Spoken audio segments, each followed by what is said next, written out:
Bingo, bango, bongo. Andrew, welcome to the podcast, my friend. It's about time. Thank you very much. Finally here. Yes.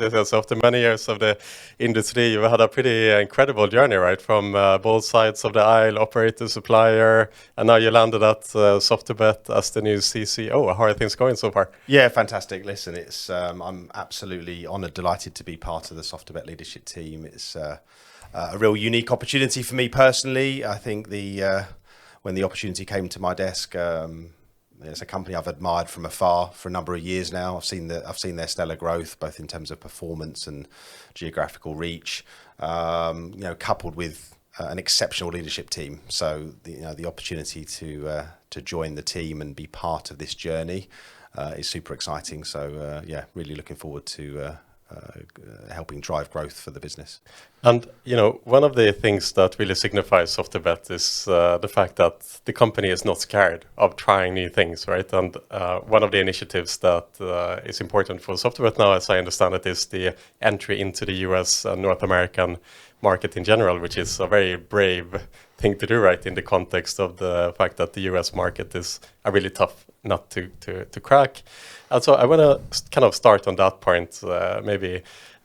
Why is Soft2Bet looking to enter the US market at this point in 2026 kind of thing? Yeah, well, listen, first and foremost, we've got a recent track record in North America, right? So we're in our second year of operation in Canada with our 2Bet brand, where we've gone into a new North American regulated market. We've fully localized the brand, the solution, people on the ground, sponsored team. We sponsored the Ottawa Senators, the partnership with the Canadian Football League, and performance is really strong. And it's showing that we have fantastic credentials in deploying our technology in a localized, compliant manner in tough, competitive, regulated markets. So why would we not look at the US?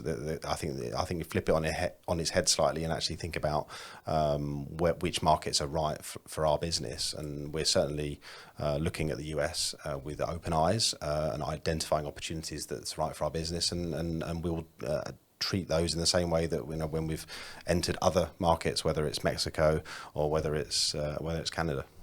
Brilliant, Andrew. And, as part of this as well, we've been fortunate, of course, to work with Soft2Bet for a number of years. And NEXT NY the conference that we are hosting now coming up in beginning of March, 10th and 11th of March, is co-hosted together with Soft2Bet. It's the third year that we are host the event together.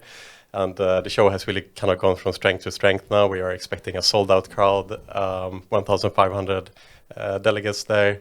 Can you talk about what Soft2Bet is looking to achieve in New York? Talk a little bit more about the partnership as well from your perspective between NEXT and Soft2Bet for New York. No, absolutely. I mean, listen, I think NEXT has evolved alongside the industry and becoming the go-to place of senior strategic and C-level conversations. And I think Soft2Bet's growth mirrors that journey. And I think that's why both organizations, its partnership has been very compelling over this time, right? Because we're both aligned to exactly what we're trying to achieve. And I think the focus is not just about networking. I think it's an overused term in this industry. Lots of conferences, as you know, but it's actually about having good strategic conversations with decision makers. And I think the partnership between Soft2Bet and iGaming Next really gives us that platform to have those conversations. And it's interesting because when Soft2Bet came on board as the headline partner 3 years ago for NEXT NY, there were a lot of people that were rose their eyebrows to some extent, because it felt that, especially at that time, like maybe the US market is done, maybe the dust has settled and there isn't that much more to do there. And certainly for the conference itself, it was also in a bit of a road choice, like where is this going to go? Like we were not exactly sure either, but since then the show has really bloomed out, and I think that is a sign of where the US market is at large, that actually, this year we are setting an attendance record. In fact, we are like something like 100% ahead of last year, and it actually signifies that the US market is absolutely not done. Despite what maybe what people think and so on, but the growth in the market is still there.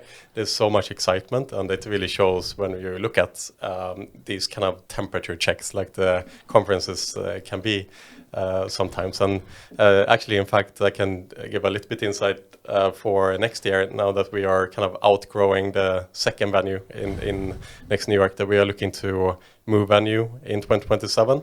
And the event is going to grow by something like 50% from 2026 to 2027. And again, just underscoring the fact that like the US market, there's still a lot of excitement there. Yeah, I think, look, first and foremost, I think having the event in New York signifies maturity, and I think for us it's really interesting as the US market moves from a kind of a land grab phase into a more mature enterprise stage now, and it's all about sustainability. So I think that's really important for us. I think secondly, I think the event captures the whole ecosystem of gaming very well. So everything from banks and finance through to investment, through to C-level operator stakeholders, and obviously B2B partners as well. So I think gives us the ability to really collaborate strategically with the whole ecosystem, and it's quite rare to have all of that in one event, in one room, essentially. Yeah, brilliant. Andrew, I want to take a step back. So you recently joined Soft2Bet as the CCO, but you didn't join alone, right? Like you brought with you kind of a strong commercial team into the business, and you obviously have, maybe in the industry, you can be argued that you're one of the strongest commercial people of the entire industry space. You work with, high caliber companies like DraftKings, SP Tech, Gig, and so on, where you led the commercial process. And so I want to talk a little bit about when you build these kind of elite commercial teams, what are your expectations and goals? And specifically, what do you look for in sales and commercially driven talent? Big question. I think from my side, there's a couple of fundamentals. First of all, I think judgment and ownership, not just raw sales ability. I think secondly, I think you have to accept the industry is evolving.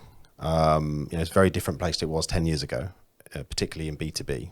And I think where it is now is that commercial and sales roles have to understand, as default, they have to be product experts, they have to be regulation experts, they need to understand partner and B2C economics. And I think those product compliance, regulation, and understanding how a B2C operating models are now the kind of default requirements for someone to be able to effectively enter in commercial relationships with partners on a B2B level. So I think they're fundamentals. And I think also it's one thing taking individuals that have got the right caliber and the right experience in those areas, but also how do you turn that into a high performing team?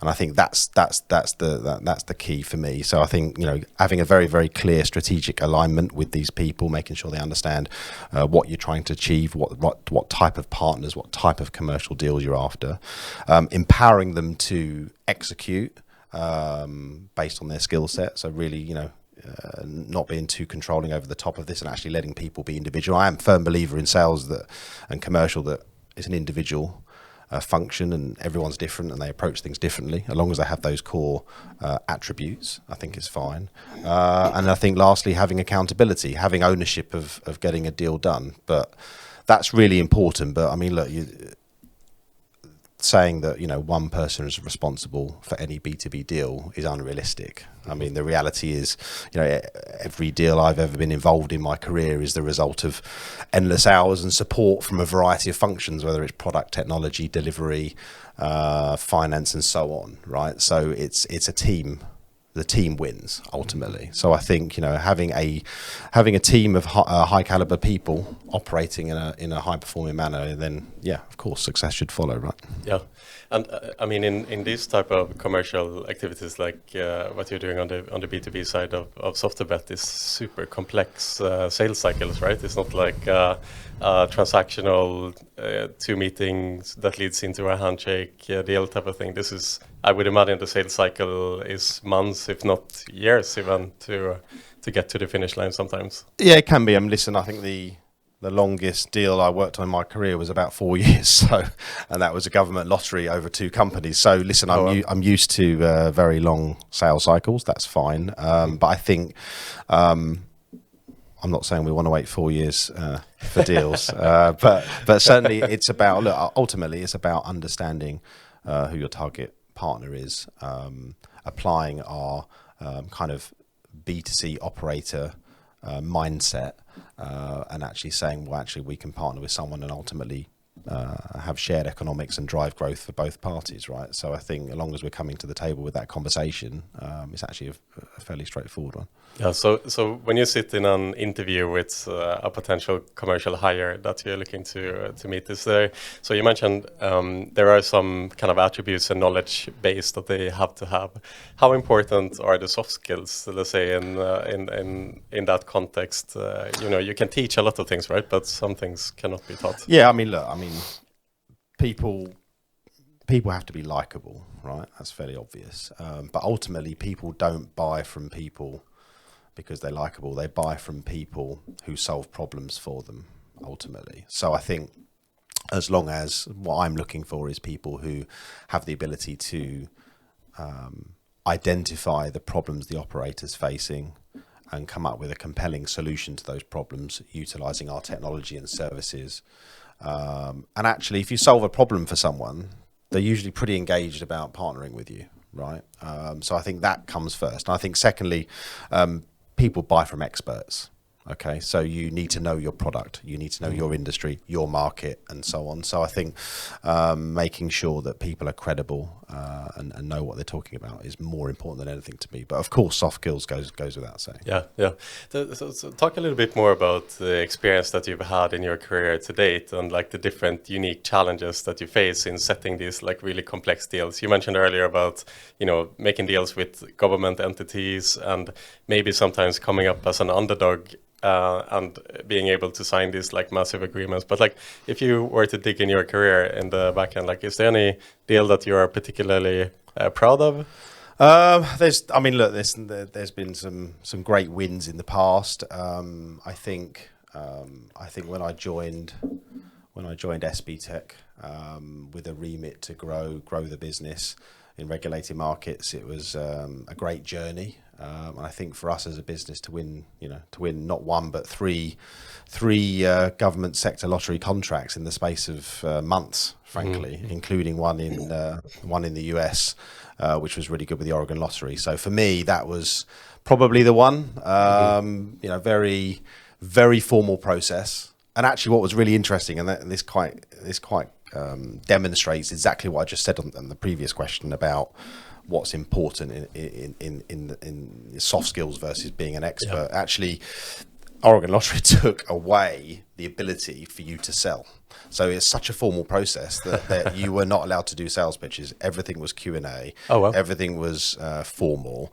And ultimately, you had to demonstrate you had a product that could solve their requirements, and you had to demonstrate that you could operate it in the manner they wanted it operated, and at the same time demonstrate commitment that you wanted the deal. And I think for me in my career, one of the things that stands out with the teams that I've worked with is we always have wanted deals more than others, and that's really important. Turning up for a pitch with all the relevant stakeholders from your business, flying them halfway around the world, your head of data and your head of trading and your head of legal and so on, and actually bringing all the right people together to show the potential customer that you're serious about this opportunity carries a lot of weight with organizations. They see that you're serious about it. They're serious that you value this partnership, and also that you're there to really understand their business, and you want them to meet the people they're going to engage with on a regular basis and make sure that there's a strong people connection. And I think that works pretty well.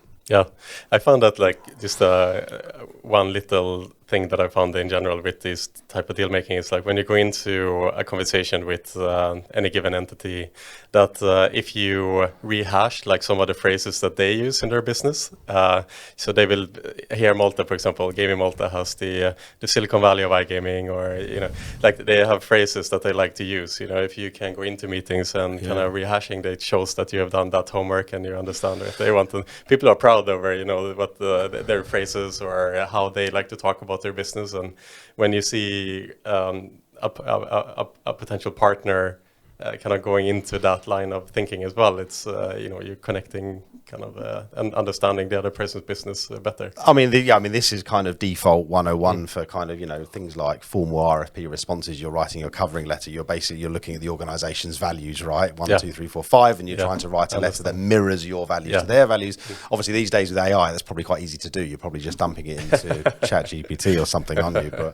But yeah, no, that's really pivotal. But I think it goes a step further than that, doesn't it? It's knowing your customer, knowing your prospect. And I think if you want to partner with someone in any capacity, whatever your solution is, understanding what matters to them as a business is really important. Yeah. And actually demonstrating in the process that you live those values too is quite a big differentiator. So a lot of focus on research and planning.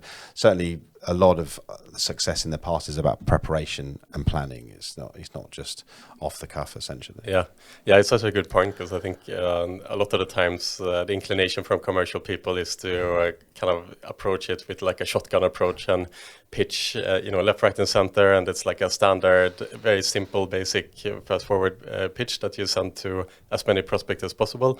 But you'll always kind of be second or third best in that context. Like, instead to hone in on the deals that you really, really want, that are really high value, and really put the time and effort into the preparation is going to be ultimately what sets you apart. Exactly. I mean, I think if you turn up for a sales meeting, your first meeting, and you start trying to present, certainly if someone's trying to sell to me and they start presenting straight away before they ask any questions about what my needs are, what my requirements are, then it's not probably going to go well, is it? So I think but this goes back to the caliber of the commercial people that I look for. It's about making sure that they're consultative.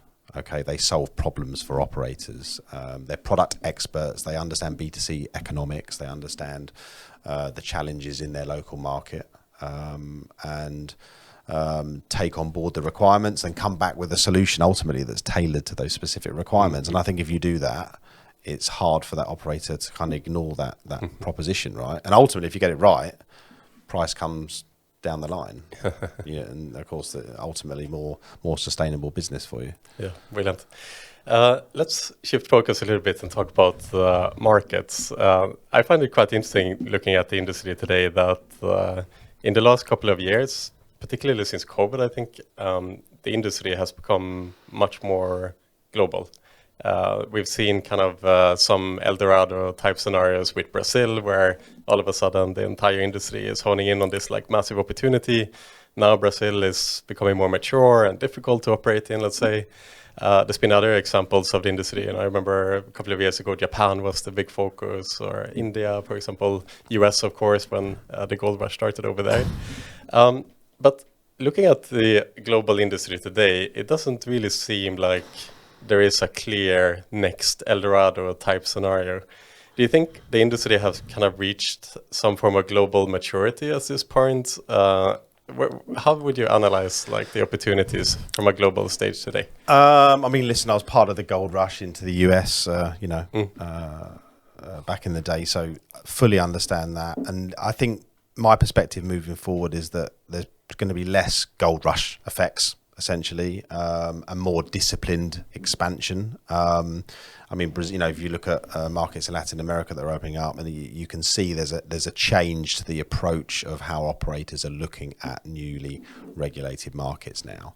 It's about sustainability and looking more long term rather than short term growth. Okay, look, I think the US expansion was unique, right? It was a massive regulatory unlock overnight. So that I don't think we're going to see anything quite like that anytime soon. But certainly, I think future growth is not going to be about overnight explosions, right? It's going to be about structured and a bit more complex. But as markets, clearly there's going to be great opportunities as markets transition to regulated. And also, I think some of the existing regulated markets are under optimized. I think there's opportunities still. So I think you're seeing a lot of organizations, putting more effort into their core markets, for example. So I think there's still a lot more focus. But ultimately, I think winners are those who are going to be able to scale responsibly. Okay, so not just charging into as many markets as possible, but actually doing it in a much more structured manner. And I suppose the next growth wave isn't about just speed, right? It's about execution quality and getting it done right. Mm-hmm. And I'm curious about the regulated space too, because globally there seems to predominantly be a lot of headwinds in the regulated space. Taxes are increasing, obviously, UK example of that, Brazil another example. Different states as well in the US that are looking at increasing taxation. But just generally, it seems to become a more and more difficult space to operate in. Despite that, Soft2Bet is kind of doubling down on the regulated market strategy. Talk about where do you see opportunity in the regulated space?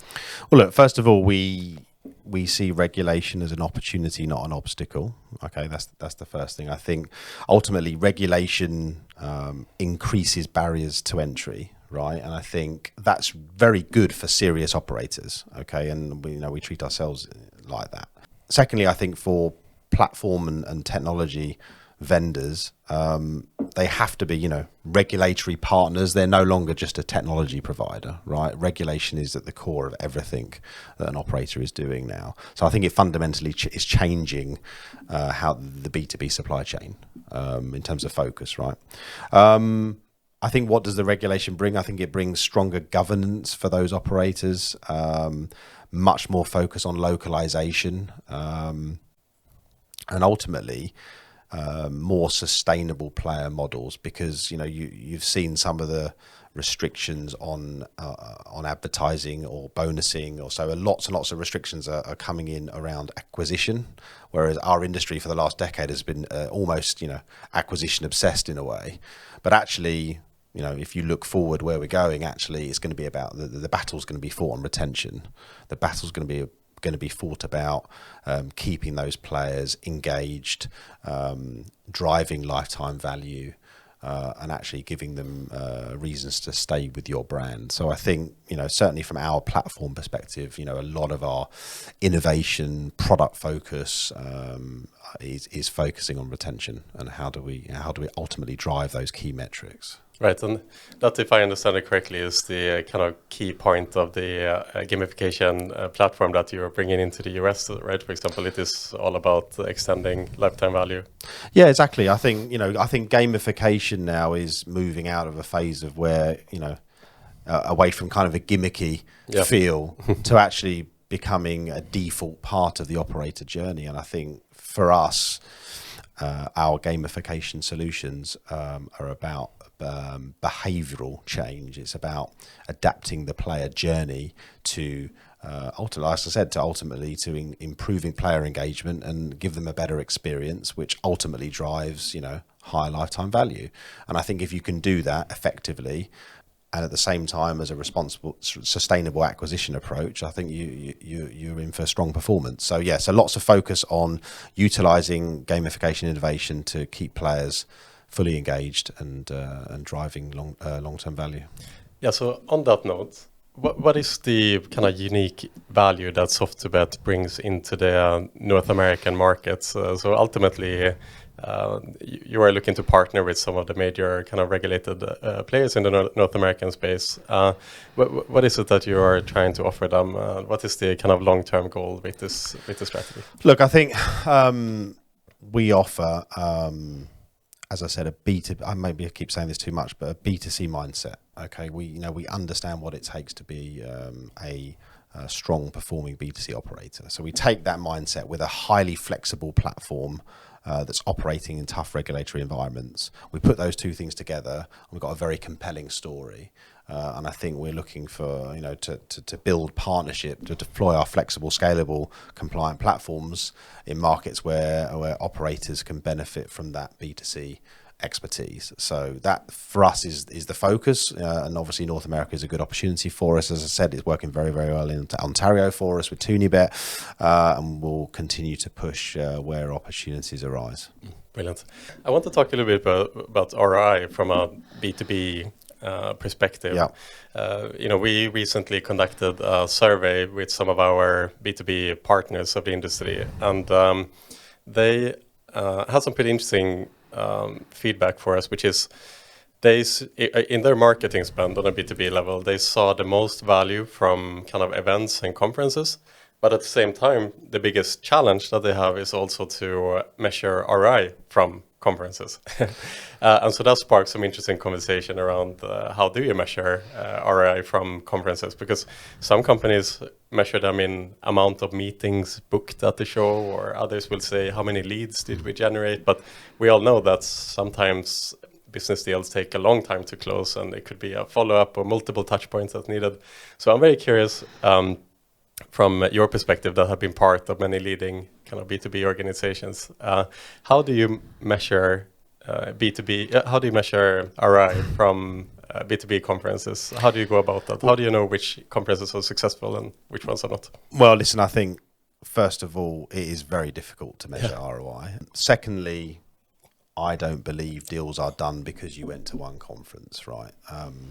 I think for me, it's about measuring ROI over a period. Okay, so looking at your annual marketing budget and looking for your ROI based on that. So that's kind of the first focus. But I think for me, it's just you need some simple objectives going into these events and conferences. Okay, and it's about targeted meetings booked in advance before you turn up to the event. Okay, clear, structured commercial objectives in each of those meetings. Okay, so you're not turning up to have. I see these all the time. Do you want to meet for coffee? I don't want to meet for coffee. I want to meet and have a serious discussion. What are we talking about? Right? So, and also I can't drink 20 coffees a day, although you might. Yeah, but targeted meetings booked in advance, clear commercial objectives, and moreover a very structured follow-up process. Right, post event. This is as important as anything going on in the event, because for me, conferences are not about.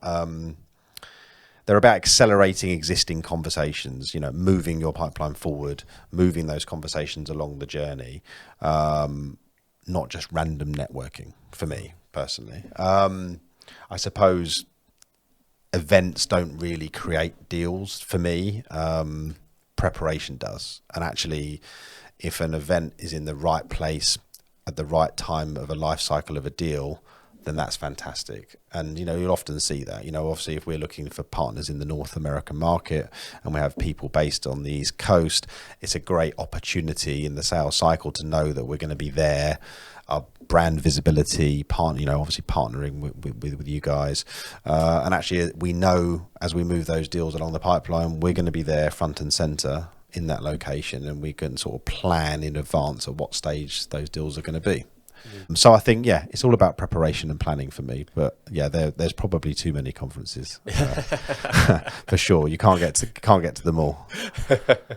Is that where you think the space will head in the future? If you look at like the conference landscape from a B2B professional point of view, do you think there will be less shows in the future? I don't know. They just seem to get bigger, Pierre, don't they? I mean, you just, one minute it's a B2B show, then it's a B2B and B2C show, then there's payments, then there's affiliates, and it just gets bigger and wider, and you end up doing 20,000 steps just to go from meeting to meeting. But look, I think ultimately, you just have to make a decision. I think right at the beginning we talked about why Soft2Bet has partnered with iGaming Next in New York, and I think it's, like I said to you before, it's a unique opportunity for us to collaborate with the whole ecosystem of the industry, but at the same time with the right seniority of decision makers. And I think that's what's really important to us. And I think it's, I don't want to walk into a room of 3,000 people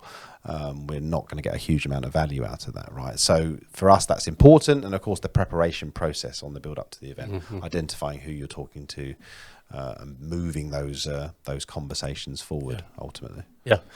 All right. Let's try to predict the future a bit, Andrew. You know, from someone like yourself who have had great experience in the B2C segment, in the B2B, and different organizations, I'm really curious where you see opportunity and where do you see the industry heading? Let's say in 3 years' time from now, where do you see opportunity of the industry? Where do you see how do you see the industry evolving in this space of time?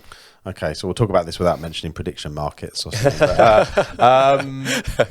Listen, I think, like I said earlier, I think the industry is moving from a kind of growth at all costs model to focusing on sustainable, profitable business moving forward. And I think that's really clear. I also think that platform differentiation now is becoming critical.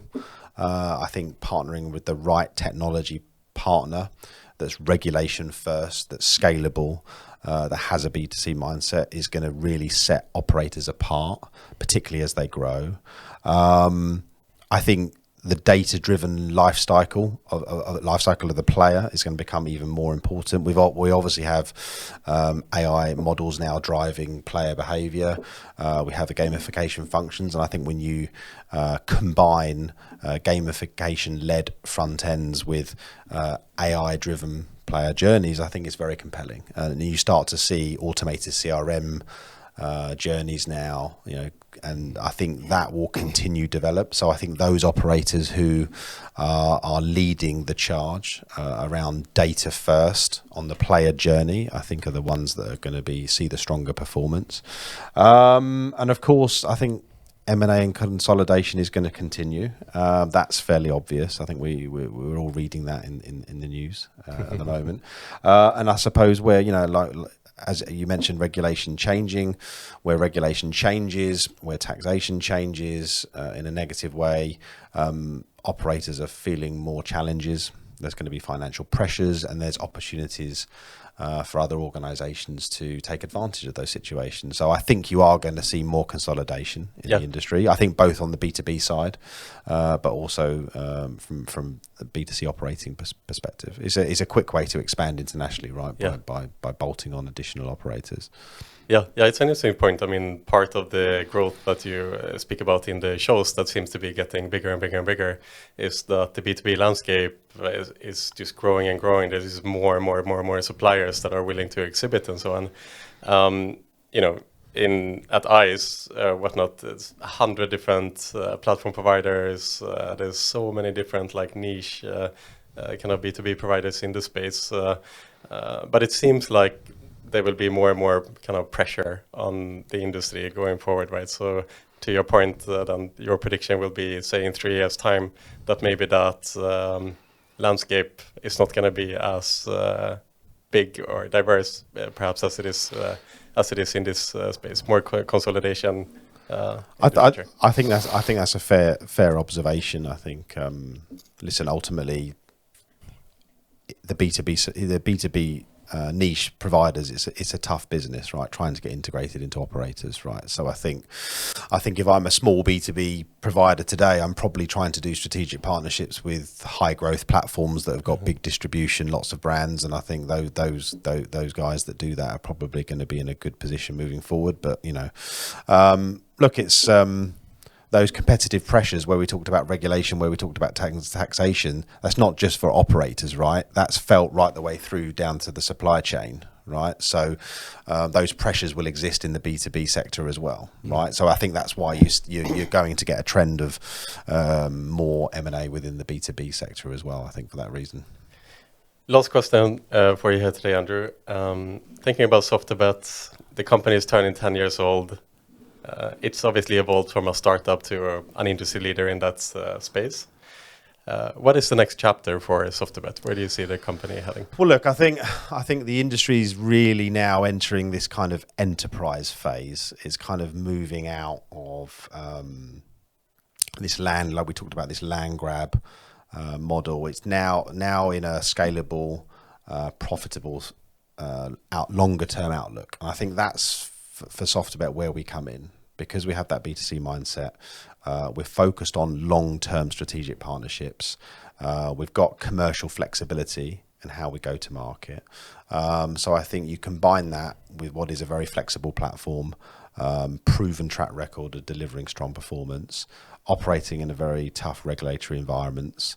Couple with that B2C mindset, I think you're going to see Soft2Bet continue to grow, continue to localize our solutions into more markets throughout 2026 and beyond. And ultimately, just keep doing what we're doing, driving brand performance globally in key markets. Brilliant. Well, Soft2Bet has been a good partner of ours for many years. I'm very happy to see that you have joined the great company. And when we follow up here in a year's time from now, Andrew, we'll follow up and see if all these predictions came true today. But for now, thank you so much, and I'll see you in New York. Absolute pleasure. Thank you, Pierre. Thank you.